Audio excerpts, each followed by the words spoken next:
Ya, Assalamualaikum warahmatullahi wabarakatuh. Masih bersama saya Rahmadani, jurnalis Banjarmasin Post di program Ditak. Banjarmasin Post bicara apa saja. Hari ini sekali lagi kita kedatangan Presiden Mahasiswa Universitas Muhammadiyah Banjarmasin, Ahmad Triantama atau Tama panggilannya, yang ada di studio, dan Ketua Badan Eksekutif Mahasiswa Universitas Lambung Mangkurat, ULM, Adi Jayadi, yang ada lewat Zoom. Masih melanjutkan yang tadi, dan ini adalah sesi terakhir. Sekali lagi teman-teman, kalau mau tanya silahkan komen di kolom komentar nih. Perkara barang ini tadi kan, kata Adi tadi, barang ini konsesi tambang untuk kampus ini, salah satu titik yang dikhawatirkan adalah independensi kampus ya. Banyak pengamat lah yang mengkhawatirkan hal itu. Menurut kalian sejauh ini, selama ini, bagaimana sih independensi kampus terhadap apapun itu, termasuk kebijakan pemerintah, terutama ULM, karena ULM adalah negeri yang mana jelas salah satu penghidupannya dari kucuran pemerintah pusat ya kan. Menurut Adi sendiri gimana sih sejauh ini independensi kampus ULM sendiri gitu?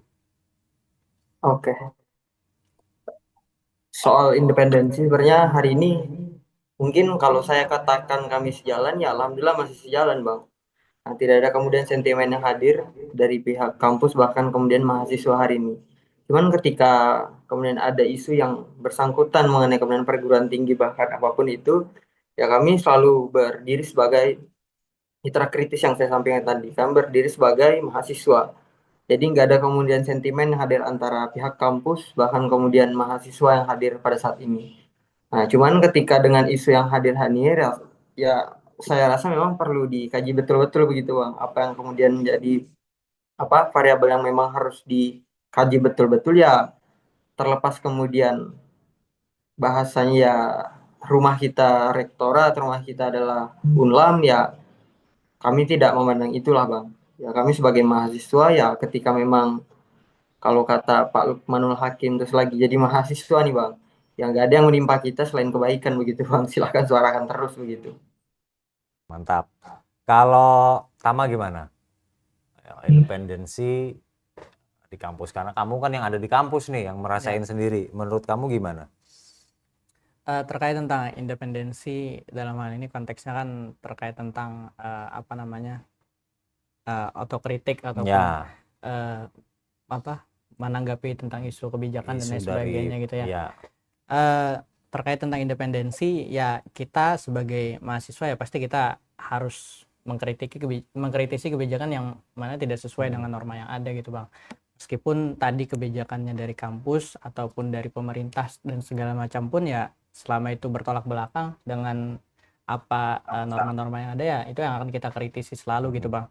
Jadi sebagai mahasiswa ya kita kita berdiri sendiri lah kalau misalnya nanti dalam tanda kutip tadi ya diberikan hak tambang, kemudian eh, dalam apa ya, mungkin bahasa kasarnya dijual jiwanya untuk karena mengelola gitu ya, menjual, Bang ya. Jadi kan hak untuk independensi tadi akhirnya tidak ada lagi, Bang, jadinya. Jadi kan sudah terjual tadi terbeli, kan, terjual. terbeli ya. Nah itu tadi, jadi maka dari itu apabila nanti kampus-kampus ataupun perguruan tinggi yang lain yang kemudian menerima akan kebijakan ini, ya takutnya dikhawatirkan hal tersebut yang akan terjadi, Pak. Nah jadi maka dari itu ya kita seperti itu lah. Oke, ini ada pertanyaan dari teman di YouTube ya. Namanya Aku Ulang Raja. Apa bentuk penolakan yang mungkin dilakukan mahasiswa ULM dan UMB apabila pihak kampus menerima konsesi tambang?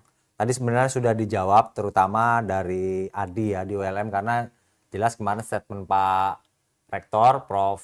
Ahmad Alim Bahri bahwa Unlam ULM, nah Unlam ini orang lama berarti. Oh iya.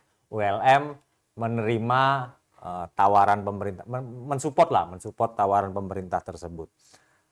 Gimana nih, Di? Apa bentuk penolakan yang mungkin dilakukan mahasiswa ULM dan UMB apabila pihak kampus menerima konsesi tambang? Dari Aku Ulang Raja di YouTube. Oke. Oke. Terima kasih Bang pertanyaannya. Teman-teman mungkin sedikit menyikapi, kalaupun hari ini memang betul-betul nih Bang barangnya begitu masuk terus kemudian direalisasikan, ya memang kami bakal lagi dan lagi kembali dengan apa nilai kami sebagai mahasiswa. Walaupun dalam proses itu kami mau memberikan respon bagaimana, ya pertama memang tiga landasan yang memang harus betul-betul dikaji, ya harus dikaji betul-betul begitu. Entah kemudian dari yuridisnya, filosofis, bahkan dampaknya begitu Bang. Terus kemudian kami harus menyampaikan memang urgensi yang disampaikan tadi, poin-poin yang disampaikan dalam revisi ini harus betul-betul terrealisasikan. Ketika memang menyampaikan bahwa nanti bakal diringankan, biaya uang kuliah bakal digratiskan, ya kami pastikan bahwa memang itu, maksudnya urgensi yang disampaikan itu betul-betul akan kami kawal, dan pimpinan kampus pun memang harus betul-betul merealisasikan begitu. Terus kemudian dampaknya pun harus betul-betul diperlihatkan begitu Bang, ketika memang takutnya perguruan tinggi bahkan kampus nggak terlalu lihai untuk mengelola tambang, dampak di lingkungannya nanti ya harus dipertanggungjawabkan. Jangan sampai ketika seperti contoh misalnya ormas yang hari ini sudah mengelola tambang, lubang tambang sudah kelihatan, lalu kemudian mengajukan proposal ke swasta, silahkan ambil alih lagi, iupnya silahkan dipindah, kami tidak sanggup lagi begitu, jangan sampai kan. Nah itu sih Bang, maksudnya respon yang bahkan urgensi yang disampaikan di awal memang betul-betul harus direalisasikan ketika memang barang ini sudah jadi begitu. Memang kemarin sempat ada penjelasan juga bahwa bukan langsung kampus sebenarnya yang Iya. mengelola, tapi lewat badan usaha yang Mm-mm. mungkin sahamnya dimiliki sebagian oleh kampus. Kalau Tama gimana Tama? Kalau kebijakan kita nggak ada yang tahu. Pak Ya. Rektor memang sudah ngomong kemarin menolak ya kan? Ya. Tapi yang kemarin juga ada juga yang nolak-nolak, ujung-ujungnya Tiba-tiba. menerima juga. Kita nggak tahu. Gimana? Dari pertanyaan Mas Aku Ulang Raja tadi, apa bentuk penolakan yang mungkin dilakukan mahasiswa UMB apabila pihak kampus menerima konsesi tambang? Bentuknya tadi mungkin saya kurang lebih sepakat dengan apa yang disampaikan sama Pres Adi tadi, bahwasannya ketika nanti pun kampus ternyata sepakat akan kebijakan ini, ya bagaimana kita sebagai mahasiswa benar-benar dulu nih kita buat ruang-ruang intelektual di kampus. Kenapa hal ini jadinya diterima? Apa yang akan diberikan, dampaknya seperti apa dan lain sebagainya. Sehingga itu terciptalah transparansi jadinya. Oke. Dari pimpinan kampus, mahasiswa maupun dari pihak-pihak kampus yang lain gitu. Jadi kita akan terus kawal, seandainya pun ternyata kampus menerima, ya apa yang akan diberikan, dampak apa yang akan diberikan kepada seluruh mahasiswa gitu. Kalau tadi kan sempat saya sebut juga bahwa sebenarnya bukan kampus langsung, tapi lewat badan usaha yang mungkin sahamnya oleh kampus gitu. Itu tetap nggak mau ya kalau mahasiswa? Justru hal itu yang lebih berbahaya lagi Bang. Kenapa tuh alasannya? Kalau menurut saya Bang, karena banyak pintu tadi ya, walaupun tadi tidak direct direct ke kampus, justru melalui pintu-pintu ini justru makin banyak potensi lagi Bang. Karena yang kita tahu kan Makin banyak justru makin banyak ininya makin jauh lagi Bang. Jadi di atas misalnya disebutkan A, di bawah jadi Z, jadi minus, jadi apa gitu kan. Nah itu yang justru malah lebih berbahaya Bang. Malah makanya dari itu ya, daripada kita mengambil resiko yang dampaknya justru lebih besar, lebih baik ya kita coba cari opsi yang lain yang lebih baik begitu Bang. Kalau Adi gimana Di? Anak ekonomi lagi ya kan? Kalau melihat tuh gimana tuh? Apalagi kan katanya nggak kampus langsung, tapi lewat badan usaha yang mungkin direksinya pun bisa berbeda, bukan pihak kampus yang langsung mengelola. Iya. Ada positif negatifnya nggak menurut Adi? Oke. Semuanya pasti dipertimbangkan lah Bang. Apalagi kan hari ini semuanya pun selalu berbicara dengan kepentingannya masing-masing begitu. Komisi 12 saja kaget, balik bahkan beberapa partai di Senayan sana kaget, apalagi kita kan, apalagi kemudian mahasiswa hari ini kan memandang, jangan sampai insan akademis hari ini yang harusnya kita pakai sebagai suara yang bisa menentukan nasib bangsa, malah semuanya isinya kepentingan semua. Jadi rasa memang perlu diskeptiskan semua lah begitu Bang. Perlu Oke. betul-betul diperhatikan bahkan dikawal sampai hari ini. Eh, Kalian sebagai mahasiswa merasa dilibatkan nggak sih atas rencana ini? Merasa dilibatkan nggak sebagai mahasiswa? Oke, sebagai mahasiswa ya karena tadi Bang ini produk atau barang ini sehari semalam Langsung jadi ya. dadakan tadi. Jadi kan ya bagaimana gitu, nah apa yang kita nggak tahu informasi apa-apa, tiba-tiba langsung keluar kebijakannya, kemudian kita yang harus riset sendiri, kita harus cari tahu dan segala macam. Jadi kan secara kalau ditanya apakah kita ada keterlibatan dan segalanya, ya tidak ada. Kalaupun nanti kita dilibatkan, ya jelas kita lihat dulu lebih banyak manfaat atau mudaratnya gitu ya. Kalau lebih banyak mudaratnya, ya kenapa kita mengambil resiko yang begitu besar gitu Bang? Sebelum mengakhiri, karena sudah jamnya nih, aku minta sedikit closing statement dari teman-teman mengenai rencana ini. Ini karena sudah dibahas di RUU ya kan. Apa statement kalian terkait, closing statement kalian terkait rencana pemerintah yang niatnya memberi konsesi tambang untuk meringankan beban kampus, salah satunya UKT dan lain-lain lah. Apa? Silakan Adi dulu deh. Oke. Adi, Closing silakan statement Adi. ya Bang. Terakhir Ya. ya kita nih. Waduh. Gak kerasa ya Bang. Mungkin beberapa Asik soalnya. saran terus kemudian yang perlu saya sampaikan hari ini. Pertama, baik buruknya kebijakan yang memang perlu ditimbang betul-betul lah, perlu dilihat bahkan kemudian dikaji betul-betul. Keterlibatan publik pun ya apapun barangnya, apapun kebijakannya memang harus dilibatkan. Jangan sampai ketika barangnya sudah di proses pengesahan lalu kemudian dibukalah proses partisipasi publik. Sudah jelas salah begitu. Ya dalam proses kemudian kita membicarakan hal ini, yang saya sampaikan tadi beberapa poin-poin ya, yang saya garis bawahi adalah pemerintah hari ini sepertinya memang mau membungkam suara mahasiswa bahkan perguruan tinggi. Kita pun hari ini berdiri sebagai mahasiswa bahkan aliansi ya selalu menyepakati bahwa apapun kemudian hari ini yang jadi tantangan, ya kami selalu siap untuk menyuarakan, selalu siap untuk mengeskalasikan gerakan. Terkait kemudian itu di lapangan bahkan di media, kami akan selalu menyuarakan dengan kajian-kajian akademis kami begitu.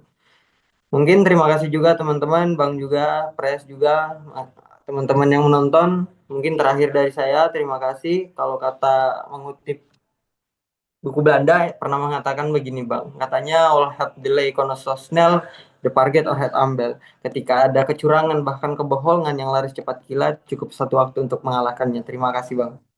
Ya, oke, terima kasih Adi, Presiden Ketua Badan Eksekutif Mahasiswa ULM Banjarmasin. Sekarang giliran Tama nih, apa Tama? Closing statement buat isu yang lagi paling hangat lah di dunia pendidikan saat ini.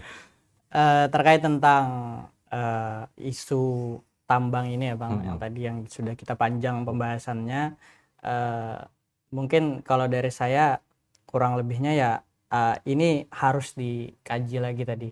Kita diskusikan terlebih dahulu, apa sih, kenapa sih ini tiba-tiba sehari semalam, sosialisasi dulu lah dan segala macam lah.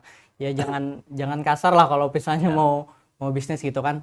Kemudian juga ya kita secara mahasiswa, sebagai mahasiswa dan sebagai aliansi tadi, kita jelas menolak akan hal ini Bang. Kalaupun nanti kita perlu menggerakkan eskalasi massa ataupun kita kita buka-buka ruang intelektual, ya kita siap akan hal itu gitu. Kemudian terkait tentang ini ya saya harap kampus-kampus yang lain juga aware akan hal ini, seluruh perguruan tinggi juga peduli akan hal ini, bahwasannya ini barang nih perlu dikaji lagi nih, nggak bisa kita langsung terima mentah-mentah gitu aja gitu Bang. Terakhir mungkin kalau tadi Pres Adi memberikan quotes, saya juga ada nih sedikit Bang. Ya. Buta yang paling buruk itu adalah buta politik Bang, karena tanpa disadari kebijakan harga rumah, harga makan dan lain segala macam itu terbit daripada kebijakan politik. Nah, maka dari itu harapannya rekan-rekan semua kita bisa melek lah tentang politik, jangan tiba-tiba ada keputusan, oh kenapa nih ada keputusan ini, ya kita juga harus mengkritisi akan hal itu. Mungkin itu Bang dari saya, terima kasih. Oke, ya sekali lagi terima kasih buat Tama sama Adi yang sudah hadir di Bitak Banjarmasin Pos Bicara Apa Saja. Adi coba cepat sembuh ya, mudah-mudahan cepat sembuh. Siap, Bisa Bang. Terima beraktivitas kasih, Bang. kembali. Adi, terima kasih sudah bisa berhadir di sini untuk berbicara. Itu tadi suara teman-teman kita dari mahasiswa yang jelas akan terdampak langsung dari rencana pemerintah untuk memberikan konsesi tambang di negara demokrasi, pro dan kontra, setuju tidak setuju, itu biasa. Tadi mereka sudah menyampaikan apa yang mereka anggap, tanggapan mereka lah mengenai rencana pemerintah tersebut. Apapun itu, tentu kita ingin yang terbaik buat semua ya. Terutama dunia pendidikan kita supaya lebih maju, makin pinter, makin bagus ya kan. Betul. Bukan diperibet urusannya, tapi semoga semakin mudah agar semua orang makin bisa kuliah. Betul. Semua orang Akses bisa pendidikan berpendidikan, lebih mudah. akses pendidikan semakin mudah dan sebagainya. Itu tadi perbincangan saya Ramadhani, jurnalis Banjarmasin Post bersama Adi dan Tama kebalik-balik. Terima kasih. Sampai jumpa di lain waktu di program Bitak Banjarmasin Post Bicara Apa Saja yang akan membahas isu-isu terkini di Kalsel maupun di Indonesia secara nasional. Terima kasih. Sekali lagi Assalamualaikum warahmatullahi wabarakatuh. Waalaikumsalam. Download Tribun X sekarang. Menghadirkan lokal menjadi Indonesia.